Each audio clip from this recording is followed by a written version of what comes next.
అందరికీ నమస్కారం. నేను ఇంకొక మంచి శ్లోకాలతో వచ్చేసా. ఆ శ్లోకం శుక్లాం వరదరం విష్ణుం సజివన్నం చతుర్భుజం ప్రసన్నవదనం ఛాయే సర్వవిఘ్నోపశాంతయే.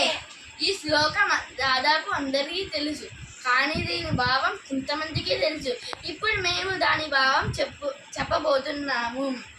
శుక్లాం వరదరం అంటే ఆకాశం వంటి తెల్లని వస్త్రము ధరించిన వాడా. విష్ణు విష్ణు విష్ణు స్వరూపుడవా.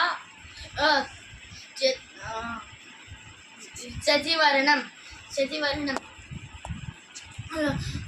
చంద్రుడు వంటి తేజస్సు కలిగిన వాడా. చతుర్భుజం 4 భుజాలు కలిగిన వాడా. ప్రసన్నవదనం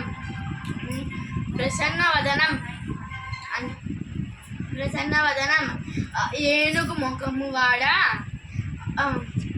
జాయే సగ విఘ్నోపశాంతయే. మేము నిన్ను ధ్యానిస్తున్నాము.